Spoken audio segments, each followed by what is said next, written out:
정상적인 상태로 어떻게 반응할까요? 옆에 친구는 흔들리겠죠. 야, 방금 뭔 얘기하고 이렇게 웃었어? 나한테 얘기 좀 해줘봐. 무슨 얘기야?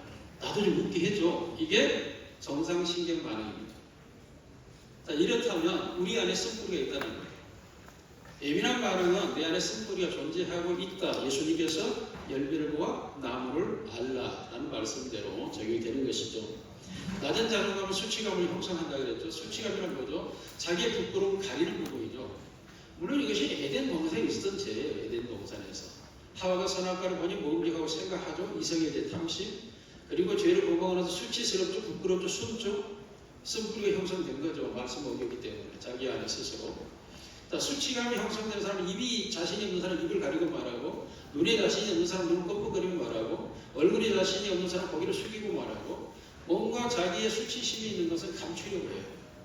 그것이 이런 수치감이 있는 사람들에게 어떤 일을 맡겨보고 그냥 나옵니다. 일을 맡겨보고 나 목사님 못해요. 나 안 돼요. 이건 겸손이 아니에요.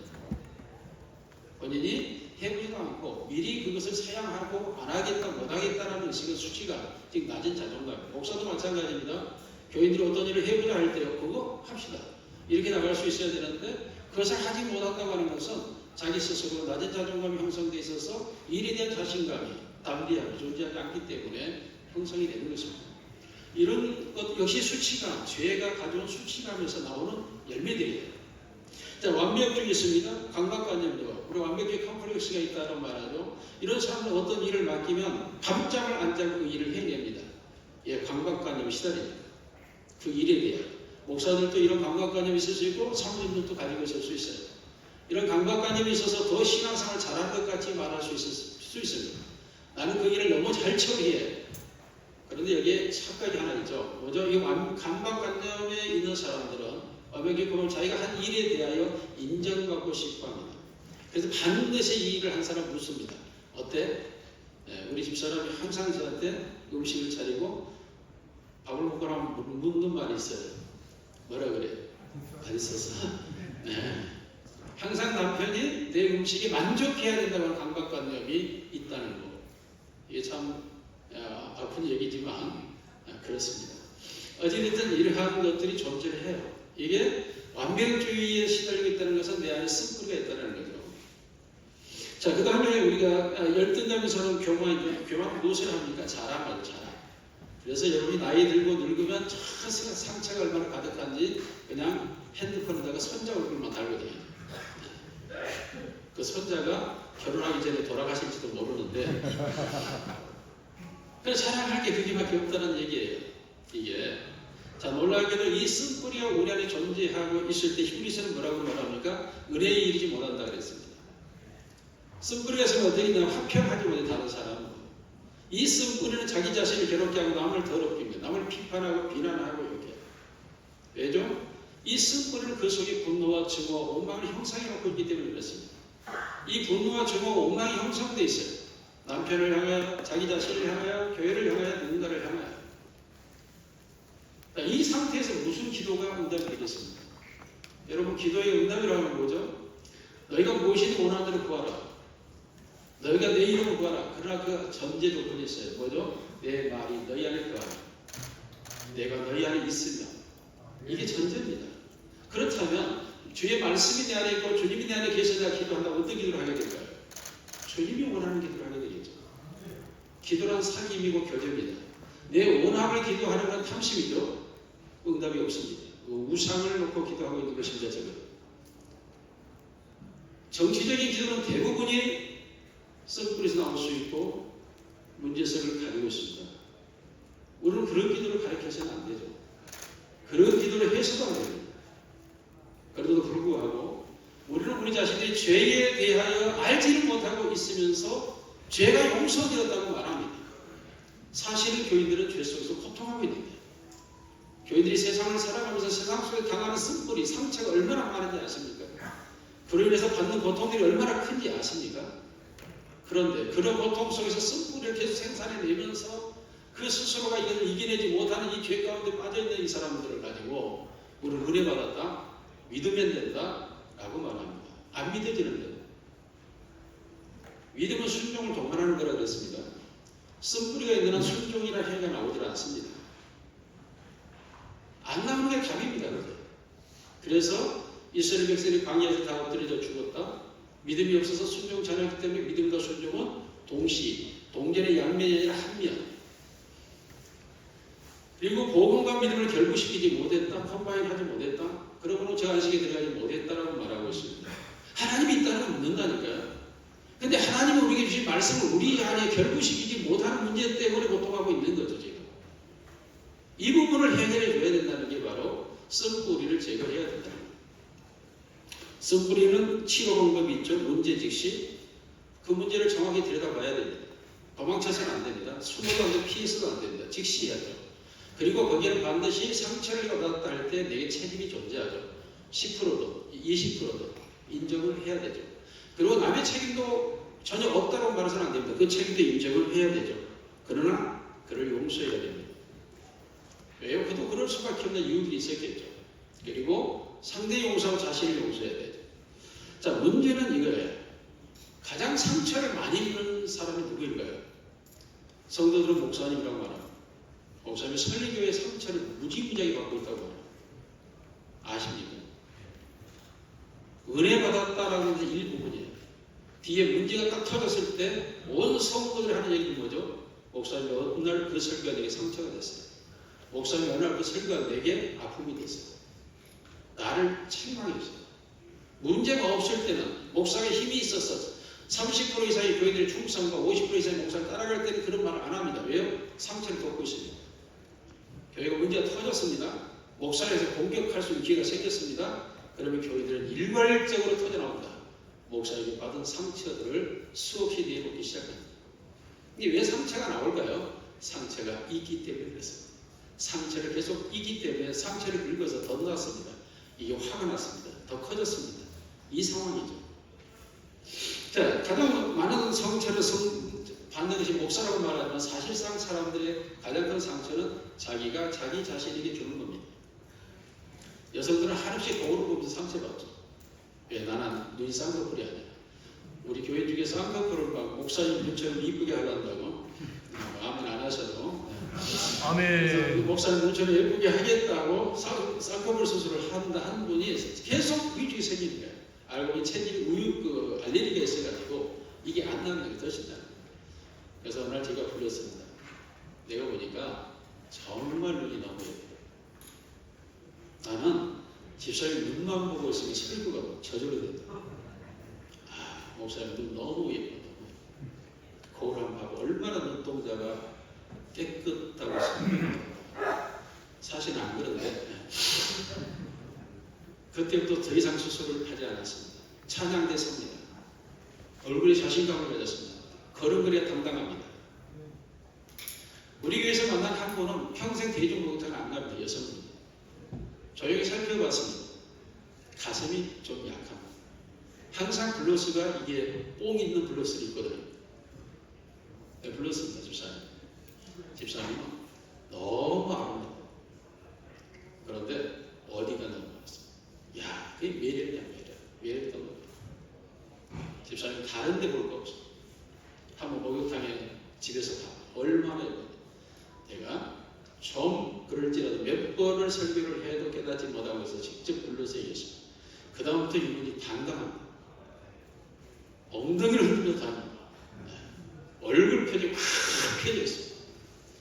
여러분, 이 쓴뿌리는 목회자가 교인들을 바라볼 때 그들이 어디에서 어떤 상처를 갖고 있는지를 판단하고 그 쓴뿌리를 치료해주지 않는 한 은혜에 이르지 못하고 화평에 이르지 못하고 자신을 괴롭히고 남을 더럽히는 행위를 계속함으로 교인 간의 화평을 이루지 못하고 다툼을 불러일으키고 교회 안에서 신앙생활을 열심히 하는 순간은 예수님이 말씀한 대로 순간 은혜를 기쁨으로 받지만 어떤 일이 환경이 상황이 발생만 하면 그 뿌리는 얕아서 타버리고 그래서 돌자갈이 그대로 나타납니다. 그러므로 반드시 목회 현장에서 이 쓴뿌리를 치수해야 되겠죠.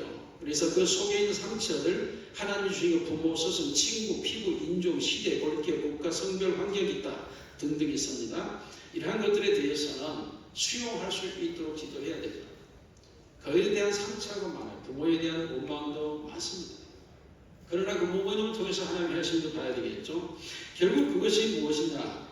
모든 것이 하나님의 뜻이었다고 하는데 직면된다. 왜냐하면 그 모든 상처와 아픔을 통하여 하나님은 당신을 훈련하였다라는 사실이 인식이 될 때까지 교육이 이루어져야 된다. 이 부분이. 그래서 다윗이 도망가는 과정에서 사울의 집안의 시므이가 비난할 때 요압이 칼로 당장 쳐 죽여버릴까 할 때 다윗이 그렇게 말합니다. 하나님이 저를 시키지 아니하였다면 제가 어찌하여 내게 그렇게 하겠느냐. 내게 준 모든 상처의 상황, 내 모든 형태, 내 환경, 이 모든 것은 하나님이 당신을 구원하시기 위한 하나님의 뜻이었다는 사실을 인식할 때까지, 그 사실을 수용하는 때까지, 모든 각양의 종류와 각양의 상처와 각양의 일들을 수용할 때까지 지도해 줘야 합니다. 가시밭입니다. 가시밭은 우리가 잘 아는 대로 이성에 속합니다. 마인드입니다. 여기에서 명예욕, 쾌락욕, 권력욕, 물질욕 세 가지 가지가 나옵니다. 이 세 가지는 명예욕에서는 그 인정의 욕구, 쾌락욕에서는 즐거움의 욕구, 권력욕에서는 하나님이 되고 싶어하는 욕구입니다. 이게 죄성에서 나오는 죄의 욕구, 물질욕, 소유욕입니다. 이러한 욕망이 이성에 자리 잡고 있습니다. 이게 죄가 우리 인간의 이성에 나오게 하는 하나의 도구들입니다. 자, 이 탐심은 우상숭배라고 하고 이 탐심 속에서 이 모든 것이 네 가지 가지가 나오게 되는데, 명예욕은 대체적으로 교수나 인기인들에게 자리를 잡고 있고, 쾌락욕은 문화와 또한 아시죠? 술과 이런 일에 빠져있는 사람들이고, 권력욕은 정치인들이 대체적으로, 물질욕은 사업가들이 대체적으로 가지고 있는 요소이기도 합니다. 자, 그런데 이런 사람들이 그러면 이 네 가지 중에 하나만 가지고 있으면 나머지 세 개는 희생을 합니다. 즉 바람둥이가 물질 생각하거나 명예 생각하지 않습니다. 또한 돈만 아는 사람이 명예 생각하거나 권력 생각하지 않습니다. 이와 같이 탐심이 가져오는 데 있어서 우리가 이 장소에 속는 것은 세 가지가 없으면 내가 없는 걸로 착각하기 때문입니다. 그러나 다른 하나가 내 안에 존재하게 될 경우 나는 탐심에 매여 있는 사람입니다. 탐심은 우상숭배입니다. 목회자들도 목회 성공이라든지 이 성공이라는 개념을 대형교회나 많은 교인 수로 생각하고 있다면 이 또한 자기의 명예와 직결되어 있을 수 있습니다. 또 목회자들이 교회 안에서 내 말대로 해라는 말을 사용할 경우 이 또한 권력욕에 사로잡혀 있는 목회자일 수도 있습니다. 이와 같이 우리는 이성이 탐심에 사로잡혀 있을 때 이 탐심은 우상숭배인데 실제 내게 오지도 않고 이루어지지도 않죠. 그런데 이것을 추구하면서 산다는 일생을 얼마나 허무하고 허망합니까? 목회자도 마찬가지죠. 그러면서 왜 이것이 있는지를 어떻게 아느냐? 교인들에게 말을 던져보면 명예욕이 있는 사람들은 나를 몰라줘 말씀입니다. 가정에서 남편과 아내 사이에서 당신은 나를 몰라줘 이렇게 말하면 명예욕에 시달리고 있는 상태입니다. 그 상태가. 또한 교회 안에서 성도들도 그런 성도들이 있어요. 교회가 재미가 없어요. 우리 교회가. 이렇게 말합니다. 즐거움을 추구하는 쾌락주의자죠. 뭔가 오락적인 즐거움이 있어야. 그래서 항상 놀아야 되고 먹어야 되고 놀러 가야 되고 골프 쳐야 되고 탁구 쳐야 되고 족구해야 되고. 또한 권력력이 있으나 내 말 좀 대로 해. 내 말대로 해. 내 말 안 들어? 우리 교회 목사님 내 말 안 들어. 장로님이 이렇게 말하면 이해맞아. 그래서 우리가 속죠. 가시밭은 가시와 더불어 이 씨앗이 자라나요. 줄기가. 그래 우리가 생각할 때 교회 안에 서리 집사가 굉장히 믿음이 좋은 것 같아요. 열심히 해요. 잘 자라요. 그래서 안수 집사가 되고 안수 집사가 되고 항상 하는 말이 뭐라 그래요? 목사님 나는 장로 되면요 절대 제 장로님같이 하지 않을 거예요. 제 장로님은 참 새벽기도도 안 하고 저는 365 새벽기도 목사님 말씀 무조건 이해할 거예요. 이 사람은 지금 누구를 정복하려고 그래요? 장로의 위치를 정복하려고 하는 사람. 이 사람이 장로가 되면 다음에 정복해야 될 대상은 누구죠? 목사님밖에 없어요. 그때부터는 목사님을 정복하기 시작합니다. 목사님 내 말대로 해요. 그래야 교회가 편해요. 잘못 뽑은 거죠. 목사님들이 착각한 것입니다. 그러니까 자기가 그 어떤 것을 정복하기 위해서는 그 목표를 향해 나아가기 때문에 속습니다. 이게 가시밭에서 나타나고 있는 권력욕 중심의 사람들, 즉 탐심이 권력이라는 열매를 맺고 있고 그 권력을 갖기 위한 도전으로 세상에서 실패하는 사람들이 교회 안에 들어와서 이 일을 걸어가는 거예요. 물론 목사일 수도 있습니다. 자, 물질욕입니다. 물질욕이 사람이 항상 입에서 나오는 돈이 없어. 돈을 안 가져왔어. 돈을 쓰는 걸 두려워합니다. 돈을 사용하기 무서워하죠. 이와 같이 명예욕자는 나를 몰라도 쾌락욕자는 재미가 없어. 권력주의자는 항상 내 말을 안 들어. 내 말대로 안 해. 내 말 좀 들어. 물질욕자는 돈이 없어. 이렇게 말합니다. 여러분, 탐심은 우상 숭배라고 하는 놀라게도 이 탐심이 사로잡혀 있고 이 탐심에 따라 기도하기 시작합니다. 돈 달라고, 자리 달라고, 높여달라고, 위치 달라고. 이게 우리가 대선이 무슨 관계가 있죠? 대선은 하나님의 뜻대로 될 줄로 믿습니다. 아멘들 안 하시죠? 각자 마음속에 자기가 제안하는 사람들이 있어요. 그 권력을 추구하고 있는 거예요. 여러분, 목회자들도 권력 추구형으로 가면서 사회정치를 끌어들이려고 하는 거, 이것도 역시 목회자가 회개해야 될 부분이죠. 왜요? 탐심은 우상숭배라니까요. 우리가 당연히 알잖아요. 누가 대통령이 됐다고 나라가 달라집니까? 무엇이 새로워집니까? 알잖아요, 다. 우리의 기도로 하나님께서 이 나라를 지켜주시는 줄로 믿습니다. 하나님이 이 나라를 통치하고 다스려 주시는 줄로 믿습니다. 저는 여야 누가 돼서 이 나라가 되어졌다는 생각을 해본 적이 없어요. 그 100% 불가능합니다. 예? 그 사람들은 우리보다 도덕 수준이 낮고 양심 수준이 떨어지고 우리보다 영적 수준이 없는 사람들인데 그들이 이 나라를 어떻게 하겠습니까? 불가능하죠. 그래서 목회자들은 영적 능력을 갖고 있기 때문에 사회 정치인들이 오면 두려워하는 거예요. 목회자들을. 그런데 요즘 정치인들이 목회자를 두려워하지 않는 것은 목회자들이 정치력에 빠져버렸기 때문에 그런 거예요. 이것이 잘못이죠. 저는 지금 지방경찰청 경호실장을 10수년 하고 있습니다. 한 번도 제가 먼저 청장 얘기 안 합니다. 청장이 찾아오게 하고 와서 기도해달라고 하고 그리 할 때 저는 얘기하고 움직이지 막 내가 가서 청장을 만나려고 어떻게 물론 그 서울총회 한번 일이 있어서 서울청장이 우리 전남청 하다 가셨던 분이어서 한번 제가 전화해서 총회 어떤 사건들에서 간 적은 있습니다. 찾아가서 한번 이 일은 이런데 이렇게 됐으니 이렇게 좀 해결하면 좋겠다. 그랬더니 알았습니다. 바로 지시하겠습니다. 그래서 한번 그런 적이 있어요. 그러나 그 외에 내가 뭐 사정하고 다닐 이유가 없어요. 이와 같이 우리 목회자들이 우리 교인들을 제대로 봐야 됩니다. 인생의 주인은 하나님이십니다. 나라와 민족의 주인도 하나님이십니다. 왜 우리 속에 이걸 추구합니까? 우리가 왜 명예를 추구하고 왜 즐거움을 추구하고 우리가 왜 권력을 추구하고 우리가 왜 물질을 추구합니까?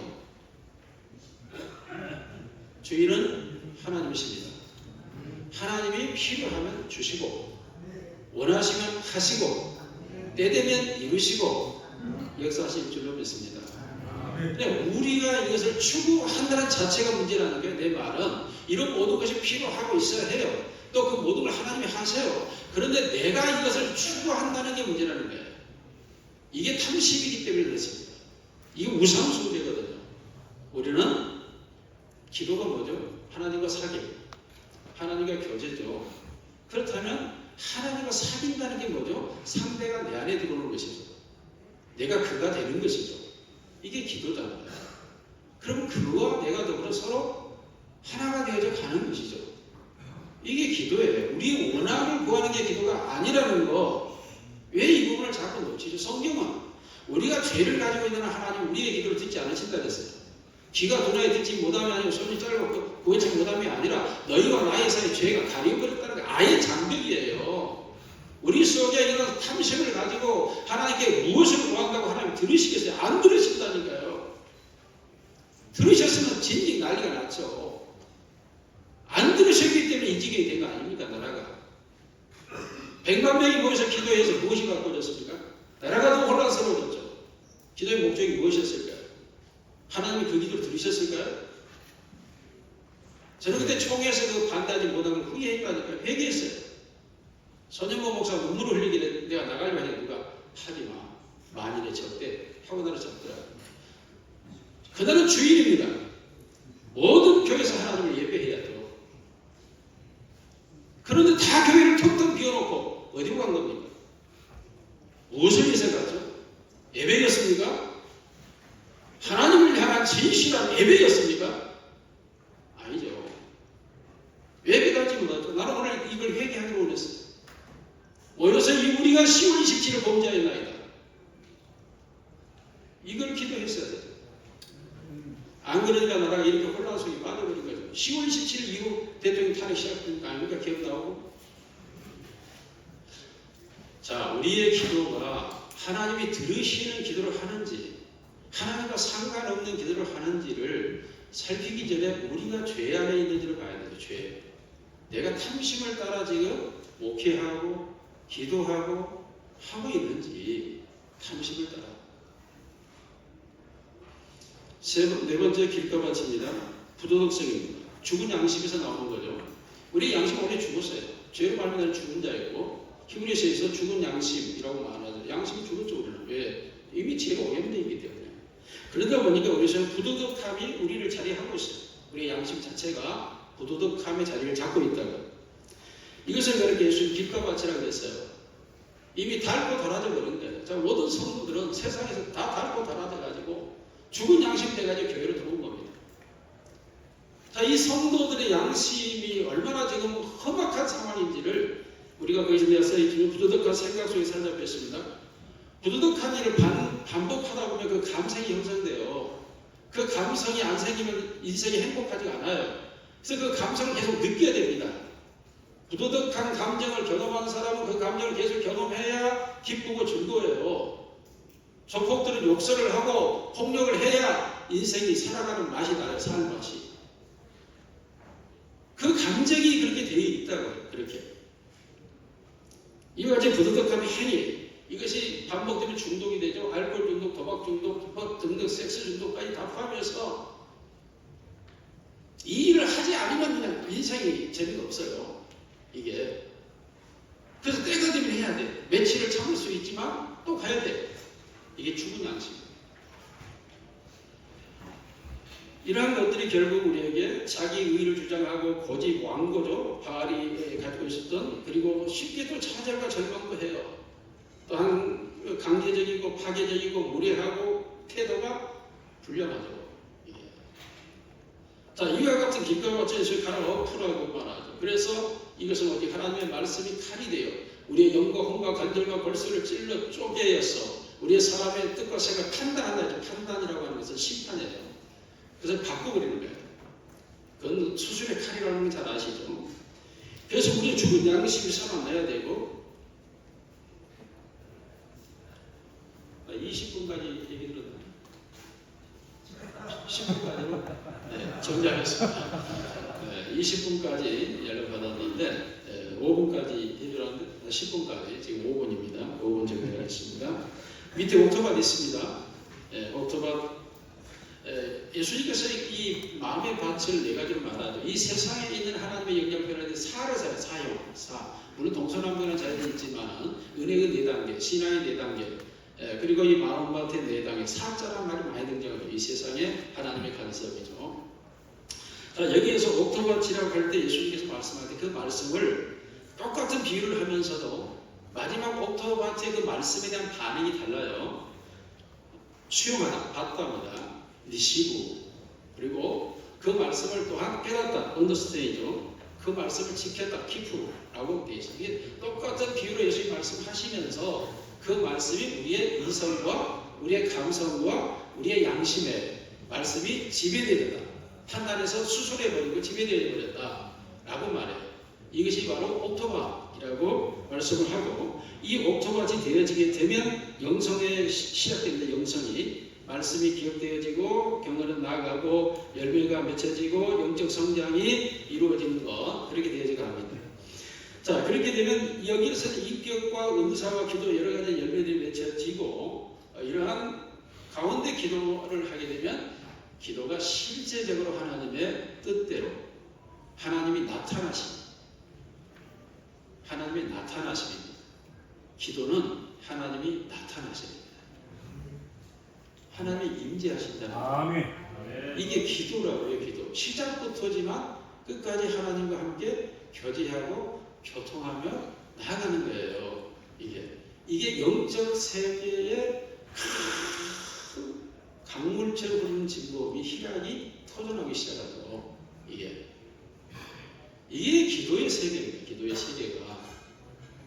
이 세상에 그것을 자꾸 하는 것은 성경이 전체 반대예요. 그건 육신이라는 단어 사용합니다. 육신. 바디 몸이 아니에요.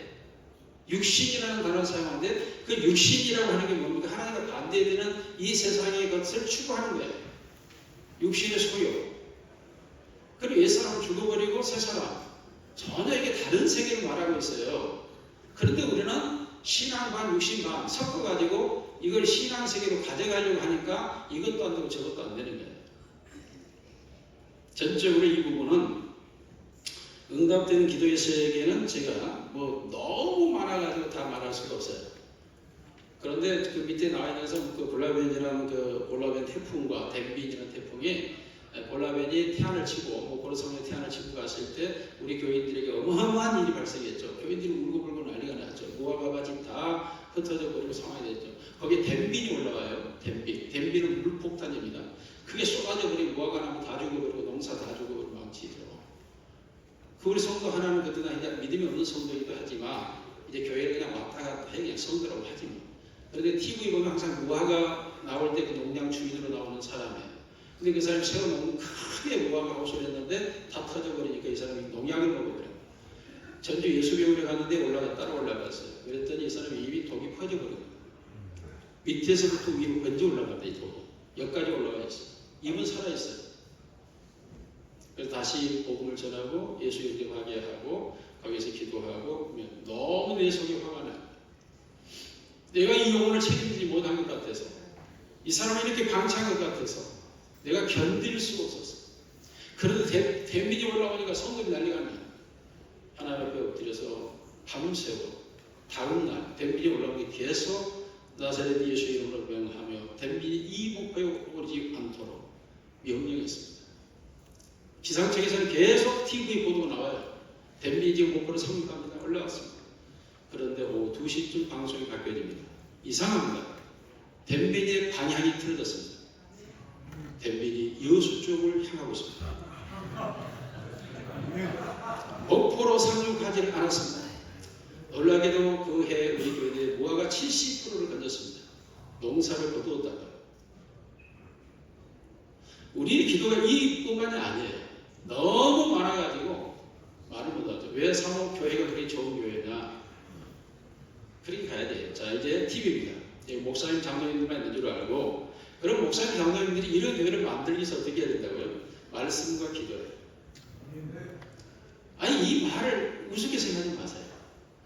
정말 목사님들이 말씀 안 봐요. 성경 안 읽는다고요. 성경 묵상 안 한다고요. 이게 실제로 매일 아침 말씀을 가지고 제가 한번 해봤어요. 365일 성경 창세기부터 요한계시록까지 매일 방송으로 말씀을 교인들에게 전송하는 매일 내가 총회에 있든 어디에 있든 매일 3년 2개월 10일인가 걸리더라고요. 그냥 안 했습니다.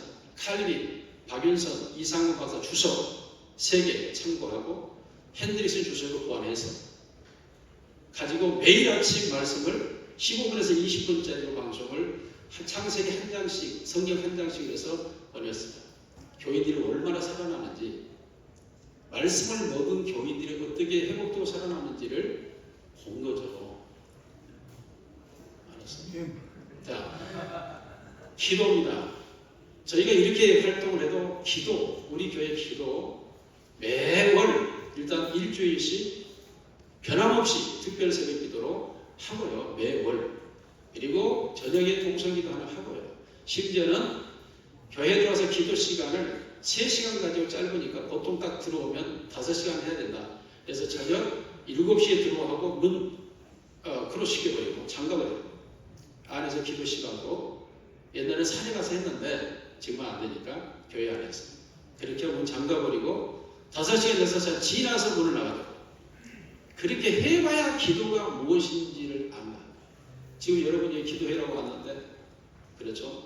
자, 기도라고 하는 게 얼마만큼 하나님과 깊이 사귐으로 들어가줘야 기도가 되는지를 목사님들 아시잖아요.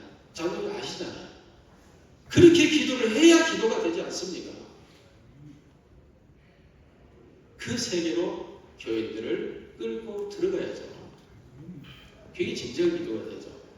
자, 말씀과 기도를 목사님들이 정말 매일 하세요. 하시면 교회가 정말로 일어나는데 이 세 가지 감식에서 나오는 죄와 탐식에서 나오는 죄 그리고 죽은 양식에서 나오는 죄를 명료하게 보시고 말을 해서 성도들 하나하나 그 영혼들을 고쳐서 치료해 가면서 나아갈 때 정말 교회가 되게 됩니다. 이때 기도가 응답되는 기도의 세계로 들어갑니다. 정말 아버지 하면 하나님이 그냥 아멘 하고 나타나셔서 위로하고 힘주시고 역사하고 이 상황으로 간다니까요. 하나님은 살아계십니다. 감사합니다.